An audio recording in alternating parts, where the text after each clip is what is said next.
அனைத்து விவசாயிகளுக்கும் வணக்கம். நாம கலைகளை கற்போம் என்ற தலைப்பில் ஒவ்வொரு நாளும் ஒரு கலையை பற்றி பார்த்துக்கிட்டு வரோம். அந்த வகையில நாம இன்னைக்கு பார்க்க போற கலை கானா வாழை. அதுக்கு முன்னாடி எஸ்கே கிராப் சொல்யூஷன்ஸ் சேனலை சப்ஸ்கிரைப் பண்ணிக்கோங்க.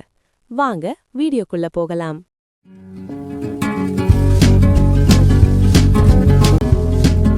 நாம பார்க்க போகும் தாவரமான கானா வாழையின் தாவரவியல் பெயர் கொமலினா பெங்கலென்சிஸ். இதனை தமிழில் பொதுவாக கானா வாழைக்கீரை என்றும் சில பகுதிகளில் கனகாம்பரம் கீரை என்றும் அழைக்கிறார்கள்.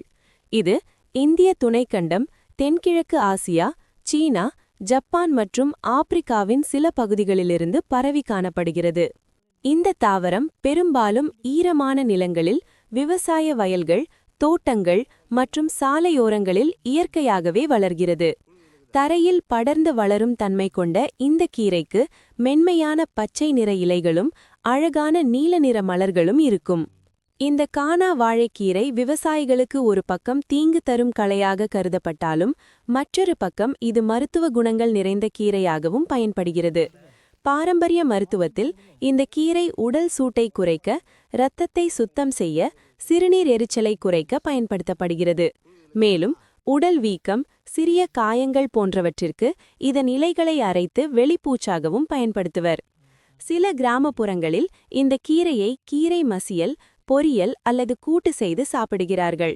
இது ஜீரண சக்தியை மேம்படுத்த உதவுகிறது.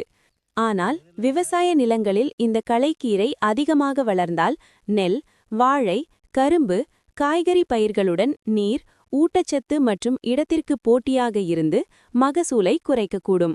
எனவே சரியான நேரத்தில் கைமுறை களை அகற்றுதல் அல்லது சரியான களை மேலாண்மை முறைகள் அவசியம்.